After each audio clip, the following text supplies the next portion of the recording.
Hi, welcome to the podcast for When the Curves Line Up for September 16, 2024, featuring a Saturn moon display. Please see the article that includes diagrams of today's events on the website at whenthecurveslineup.com. Text by Jeffrey L. Hunt. Events are described relative to sunrise and sunset.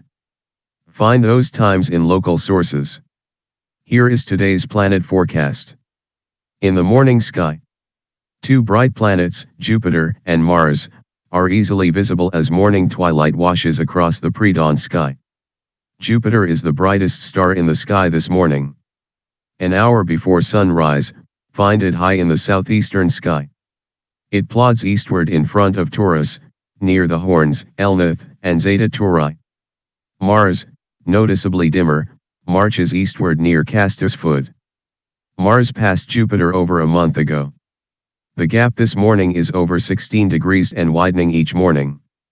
The red planet is slowly brightening as our planet begins to overtake it.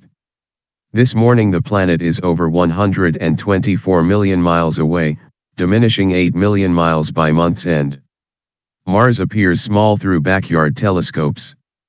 Accomplished planet photographers are publishing photos of the nearby world as the distance between our home world and Mars decreases. Mercury races back into bright morning light. It rises 65 minutes before the sun, losing over 25 minutes of rising time since its best morning view over a week ago.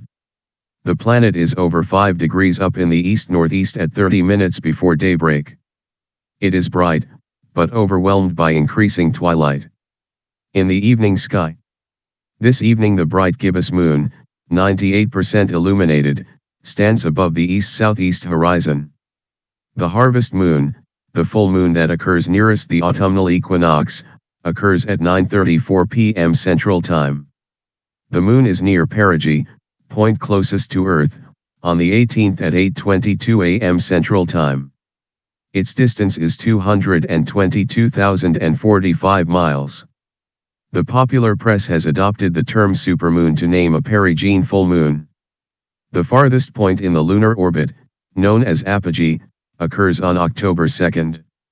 Additionally, a partial lunar eclipse occurs tomorrow evening when 8% of the lunar orb passes through Earth's dark umbral shadow. The event occurs for sky watchers from Western Africa and Europe to South America and most of North America.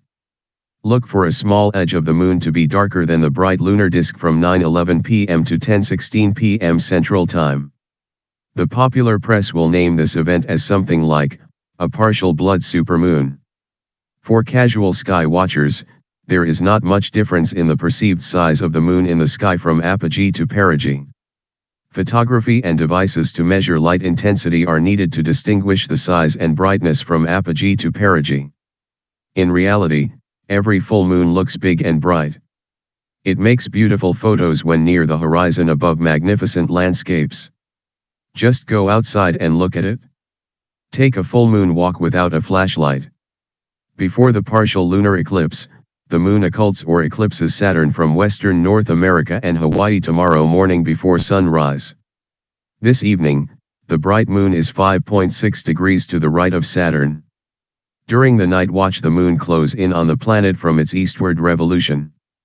As the midnight hour approaches, the pair is high in the south. The gap between them closes to 3.6 degrees, with Saturn to the moon's upper left. Shortly after sunset tonight, Venus approaches Spica, Virgo's brightest star. Find the evening star about 5 degrees above the west-southwest horizon at 30 minutes after nightfall. Use a binocular to see the star 2.9 degrees to the planet's lower left.